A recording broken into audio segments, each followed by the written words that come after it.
Hello, district reps, and welcome to our 23-24 indoor bocce preseason briefing for you guys.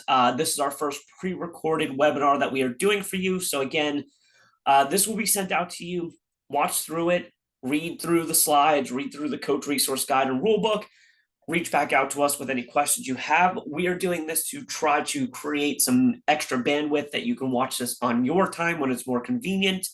And additionally, create bandwidth for us to then host a coaches webinar in early December for your coaches to attend should they want information or to ask questions themselves. Usual agenda that we're going to be going through today, but we're going to start off with some plunge and Unified Champion Schools reminders.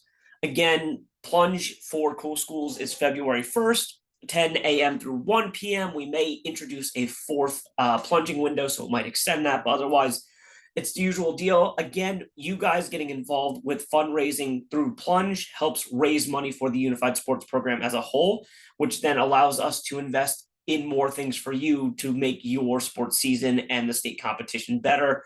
So please do register your schools and get people fundraising for Plunge. If you need help traveling to Plunge via bus or whatever may need to happen, reach out to Jessie Hayes. Her contact info is below. And she will communicate with you on what needs to happen to make that happen. But we are very aware of buses being difficult for Unified Sports and UCS activities overall. We want to make sure we're there to help you and support you. Unified Sports Training, there are some programs out there, some districts that do require coaching Unified Sports as a training that they make their coaches do. Not all districts do, but we highly recommend it. It's a very, very good coaches training, especially if you have any students that are acting as coaches or as team managers. Very good training for coaches to go through. Athlete leadership stuff. We want you to acknowledge, and we want to acknowledge your captains for your teams. As you fill out your team rosters for the year, if you could do us a favor and note your team captains on your roster with a little star or an asterisk. We would like to be able to record that for our Unified Champion Schools for youth leadership components. Additionally, we would like to recognize those captains at the end of the season. Again, what is a captain? Usually it's a pair, a unified partner and an athlete, potentially two athletes, whatever it may be, working together to help lead your team. We want you to put some responsibility on them. We want you to develop them and let them grow as leaders.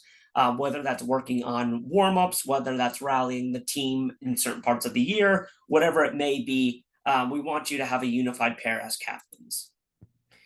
Again, good sportsmanship. We're always pushing for good sportsmanship. Make sure your students are doing it. Make sure your coaches are doing it. The most important thing is students will follow the energy of your coaches. So if your coaches are struggling with leadership and sportsmanship, a lot of the times the athletes and unified partners will follow suit. So again, sportsmanship, if there's issues, again, have them contact you, have them contact me, have them contact Katie. We're more than willing to help work with them. Speaking of Katie, if you do not have Katie's info, here's Katie's contact info. Again, most of the time she's pretty quick to get back to emails. If not, you can always shoot her a text. She's even quicker to get back to those typically. If you do not have my contact info, I don't know how you've gotten along this far without having it, but that is my info. That is my ugly mug as well. If you see a New Jersey number calling or texting you, it's probably me. So try not to send me right to spam. I know it's pretty easy to do. We have friends and staff members that see my number and feel the same way sometimes. So don't worry if you miss a call. I'll leave a voicemail, shoot you a text. Whatever you need to contact me is right here. So let's talk some admin stuff. As usual, this is probably the most important slide that you care about. First day of winter season is November 15th. First day that you can start having competitions, either school to school or district-wide, is December 4th. We want your initial team rosters with all your players, athletes, unified partners, unified partner IEP 504, all your coaches, assistant coaches, team managers, paraprofessionals, whatever, by December 15th. That really lets us get ahead of the game. Also let your LSS managers get ahead of the game when it comes to registering athletes before the holiday break. January 9th is when we want all those other forms due. We want any sort of postseason competition roster or ratings forms to us. That'll also let Katie help if you need brackets set up for your district tournament. The sooner we get them, the better. The other thing that we want are all of your coach, volunteer, paraprofessional, team managers, all the non-player forms done via Volunteer Hub by January 9th. The good news is, if it's a returning coach, they probably already did them. The other good news is, if any of these people are returning, there's a chance that they did it last year or the year before. All those things are good for your coaches, volunteers, paraprofessionals for 3 years. I will work to get you guys a spreadsheet of who has what by the time December rolls around, so you can actually go through and figure out who needs to do things.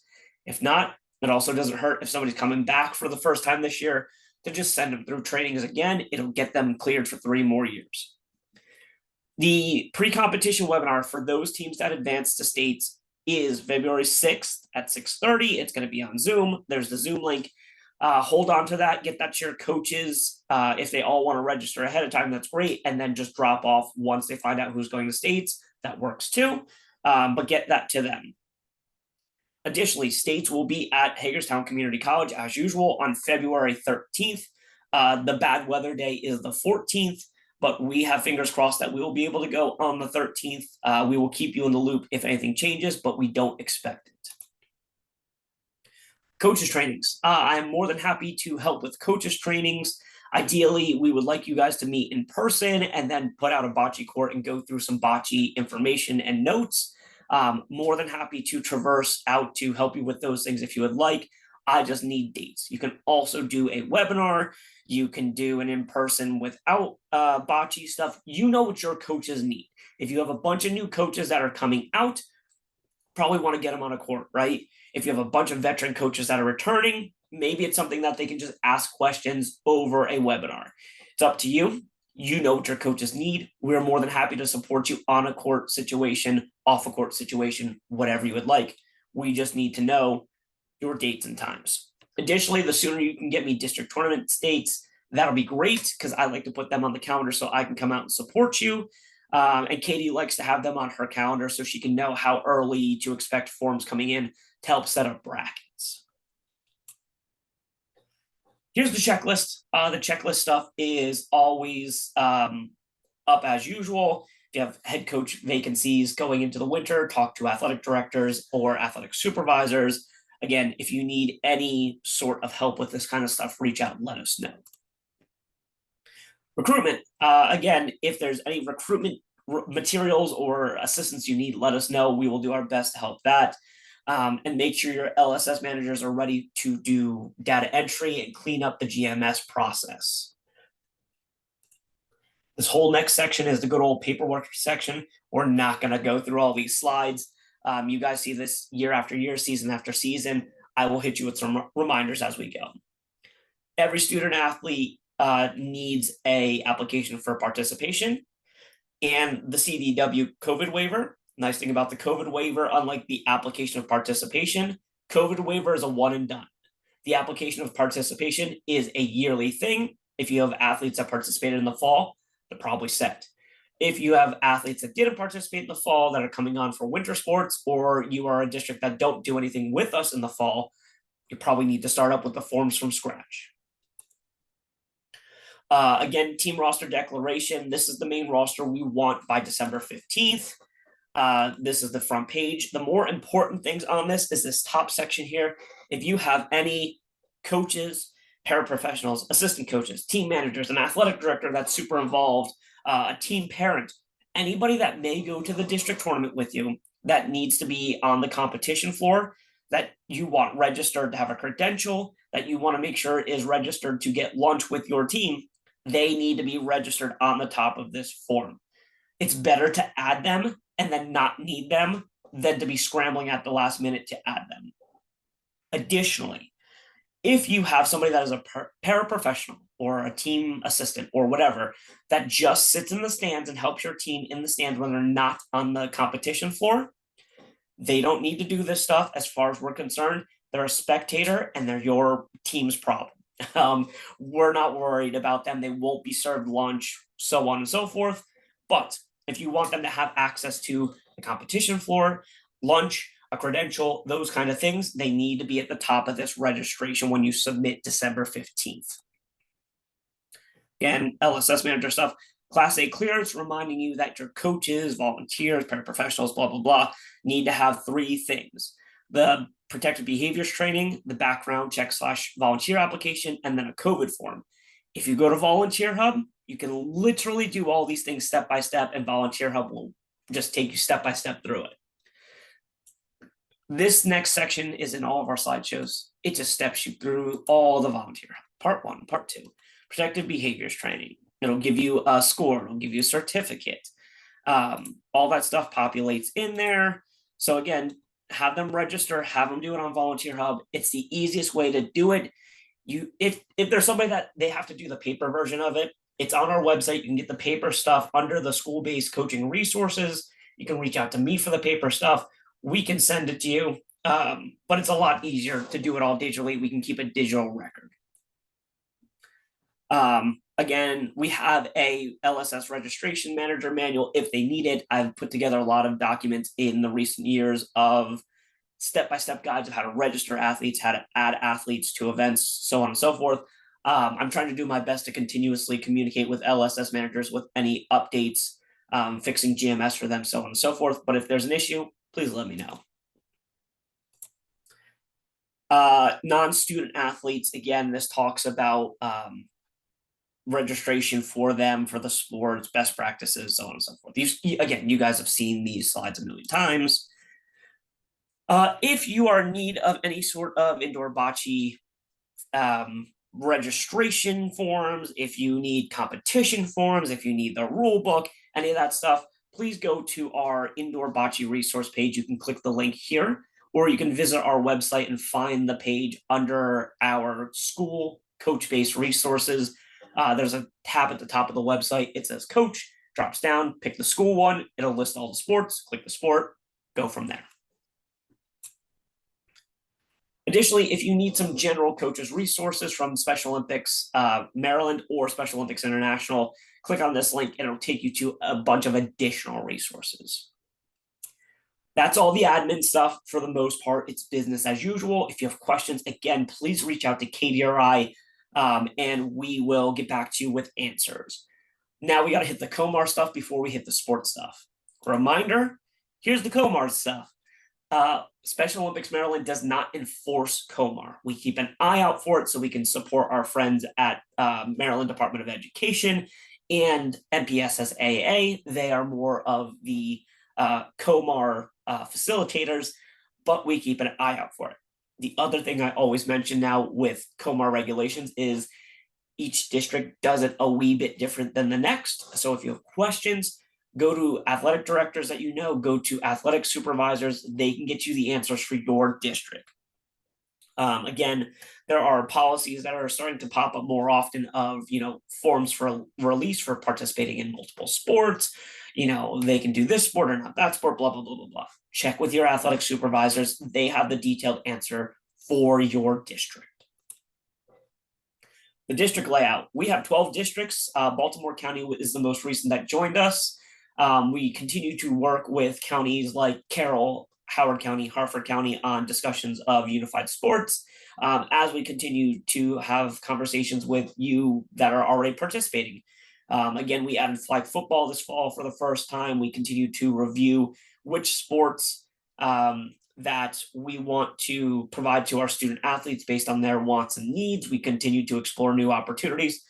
If you have questions, reach out. If you want contact information for other district reps, so you can chit chat. If you want to cross play, so on and so forth, feel free to reach out. All right, let's talk some rules, reminders, and that kind of stuff for indoor bocce. One thing that has come up as questions about ramps, rules around ramps, specs for ramps, so on and so forth. I have been in continuous communication for 6 to 8 months with Special Olympics North America, our community program bocce team, and Special Olympics International folks about what's the game plan, what's the outlook for ramps and regulating what ramps are, competition appropriate, so on and so forth. Haven't gotten a real answer back yet. We've gone back and forth a bunch of times, a million different answers.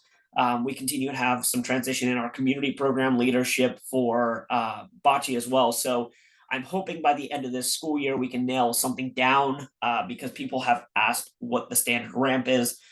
The additional issue is it's not super easy to find somewhere online that will make bocce ramps, sell them to you, ship them, so on and so forth. So once we determine, if we determine what a standardized ramp is going to be, we may also have to find somebody to build and supply them. So just a little update on bocce ramp specs. A reminder on bocce ramp rules. Again, the standard rules for ramps apply like you will find in the rule book, but we just want to remind you of a few things. There are two places that you can essentially use the bocce ramp. It is up to you. There's the 10-foot foul line and the 20-foot wheelchair ramp foul line that is extended.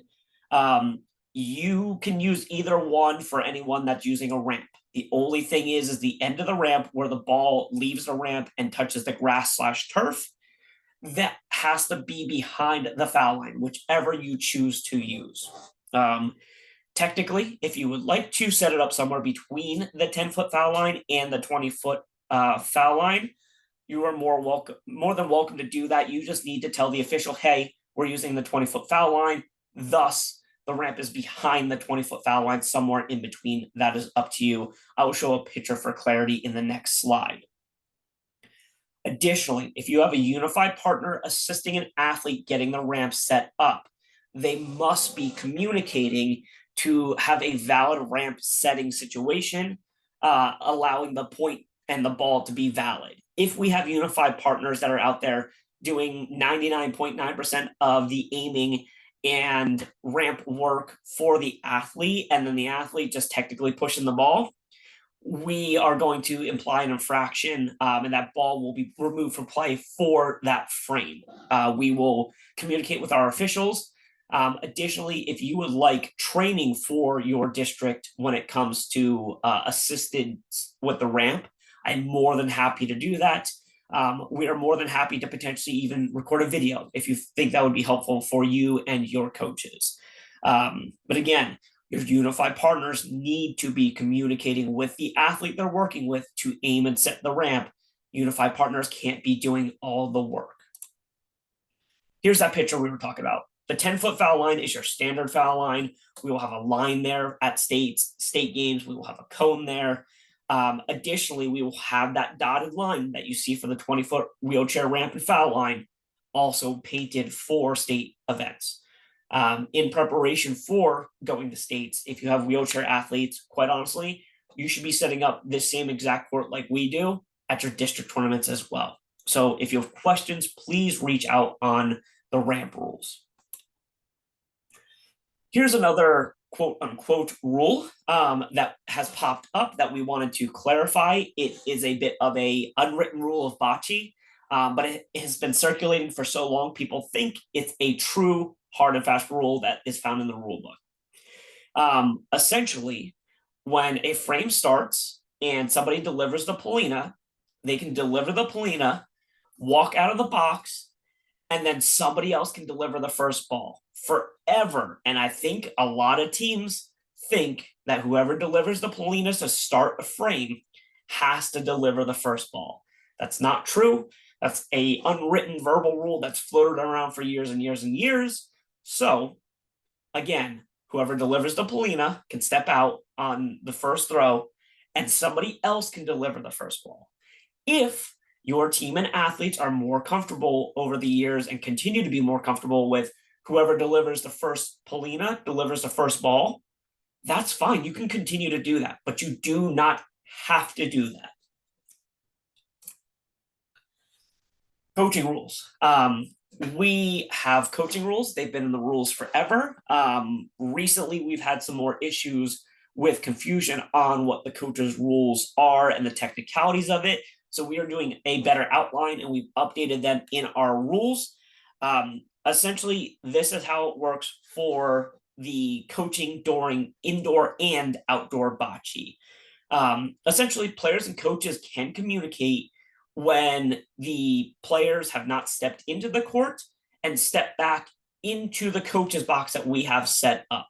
They need to retreat to the coach's box to have a conversation prior to going into the court.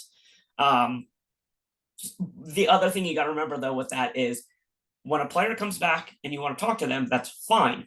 But if you're sitting there talking forever and it's delaying the game, if it delays the game to the point where the official thinks it's a delay game penalty, they will call that penalty and they will remove one ball from play for that frame for you. So have them step back to the coach's box, communicate what you need to, continue to play, move on with the game. Don't stall the game. Additionally, if you have unified partners and athletes that are not in the coach's box, also are not in the court, they can communicate before someone steps into the court as well. Again, so this is a good opportunity to use your athletes and unified partners as leaders to be able to communicate what they want of their teammates with their teammates and make decisions before someone steps into the court.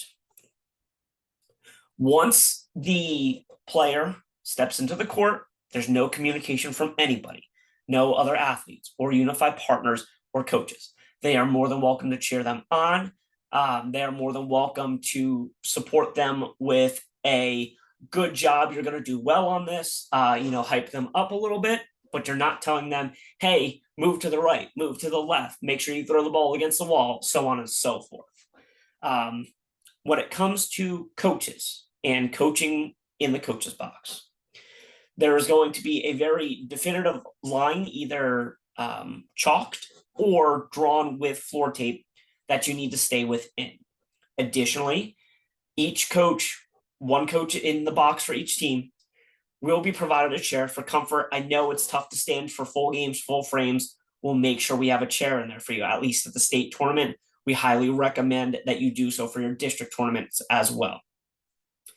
With that said, coaches can also move from one end of the court to the other end of the court into the coach's box between frames if their team transitions from one side to the other, or they are transitioning to support their other 4 athletes at the other side of the court. With that said, if coaches violate the coaches' rules and are communicating outside of the box, players aren't coming back to them and stepping into the coach's box. They're leaving the coach's box. They're communicating to players outside of the coach's box. Whatever it is, when the official says that they shouldn't be communicating, there are 3 steps of warnings. First warning, we're going to remove a ball from play. You have one less ball to play with. That frame, the dead ball. Second warning, coach will be removed from the coach's box for the remainder of that match. And then third warning, the coach will be removed from the competition area. We will take your credential and you will be out for the remainder of the event. Districts should also follow this process for coaching and coaching violations to get coaches in the groove for when they go to state, so it's not a surprise when we get there. Additionally, these warnings are cumulative. If you go from game 1, where you have a first warning, into game 2, and you get another warning, that's your second warning. Every match that you start is not a new set of warnings. Your 3 strikes go throughout the day and compile. We don't want to throw coaches out of the competition area. We don't want to take balls out of play. Again, if you have questions, if your coaches have questions on coaching, please reach out to us. We will do our best to answer them and support them. But again, we have expectations for coaching. The rules have been set for quite a few years now. We are just outlining them and defining them better so we don't have issues. Roster stuff hasn't changed. Essentially, your bocce roster can be a minimum of 4 and maximum of 8 players on your active roster. You can additionally have 2 students that are additional that make a total of 10 as alternates. Again, you can have a total of 10 technically on your team, but your active roster can be between 4 and 8 players. Again, your lineup for each frame must be either 2 players with a disability and 2 without, or 3 players with a disability and 1 without. Either of those ratios work for us. We had to fix some wording with substitutions as opposed to alternates and how they work in and out during matches and in between matches last year, and it reflects on the competition roster moving forward. With that said, a reminder of that is as follows. A team of 5 to 8 players, so essentially your core active team, anything up to 8 players, can make substitutions before a Polina is thrown for the frame. Once a Polina is thrown, the 4 unified teammates selected for that frame must throw the ball. A lot of teams that have more than 4 participants typically choose to put them, athletes and partners stationary on one end of each court, and they alternate those groups for frames.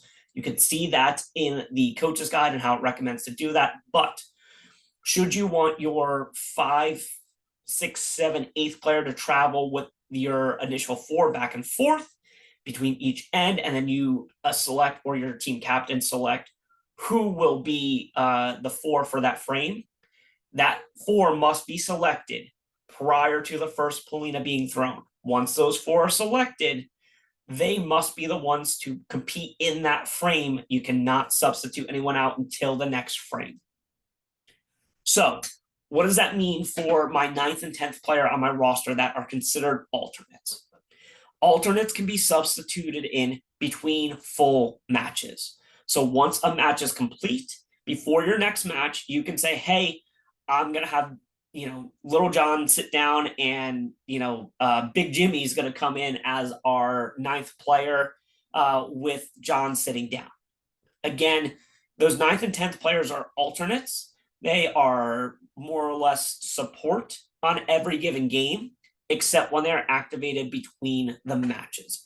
If you have questions, again, please reach out.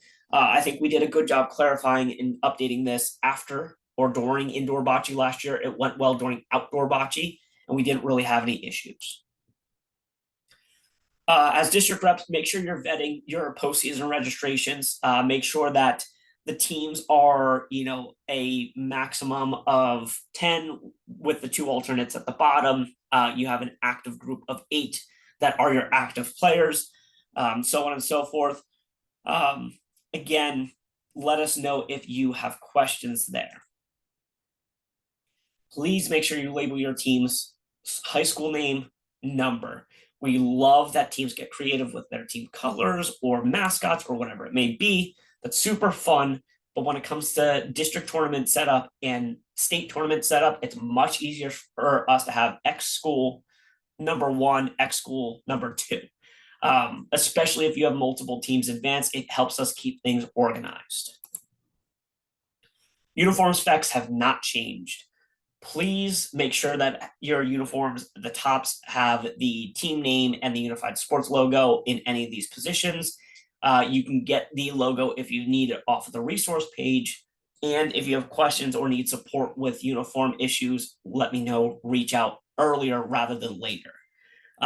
Additionally, we will continue to be harder on uniform infractions because we should have been harder on them in the first place. That means if you have athletes that are showing up to state in jeans, in boots, in leggings, in uniform things that are not okay, that we've said are not okay for years and years and years, they will not be eligible to play. And it could impact your roster. It could impact your team eligibility to compete for a potential medal. It could impact a lot of things. Make sure your athletes are dressed correctly. Even tell your coaches that, hey, maybe it's worth bringing a backup pair of shorts, shirts, whatever. Need uniforms or equipment? Step 1 is always reach out to your athletic director or supervisor of athletics. If not, then reach out to me if you have questions or issues. We will see what we can do to support you. Again, we have a relatively tight budget as well, but if we have the flexibility to support you and assist, we will. If you need indoor bocce balls, you need to get them in before the end of November. Al goes on hiatus, essentially end of November through probably almost April. There are very small certain situations of small orders that occasionally I can reach out to Al and he has one or two in stock. Occasionally I have one or two in the warehouse as well. But if you need Bubba Bocce balls, you need to go to boccemart.com and get your Bubba Bocce balls now. If you do not know what that link is or what the specific balls are, reach out. We will send you the link, but hop on it ASAP. Just some quick admin stuff, and we're going to get out of here. Katie's going to keep doing weekly check-ins. Please respond to her. Please check in with her. Please communicate with her. If you have an issue, communicate with us. Even if it's something that you think is going to be a problem, we're not going to get upset with you. We'd rather know early and help you than find out late and not be able to do anything for you. So please, when Katie checks in, whether it's email, a text, a phone call, typically it's an email or a text, respond to her. Even if you don't have anything, respond to her and say, hey, Katie, I'm alive. Everything's great. My coaches are having a great time. Just wanted to let you know we're good. Again, we like to just check in and make sure everything's okay. Even if it's something little, let us know. If we can help you, we are absolutely more than up to helping you and supporting you. That's what we're here for. With that said, we are at the end of the rainbow for our presentation for you guys as district reps. If you have questions, concerns, if you need to talk about something, if you need to reach out for anything, please reach out to Katie and myself. You all have our contact information, and we are more than happy to help you. Again, thank you guys for everything you've done this season, this school year. I know the day-to-day school year is very interesting on a day-to-day basis. Thank you for everything you're going to do throughout the rest of the school year. And again, communicate, let us know how we can help you. And we are more than happy to reach out and take care of you.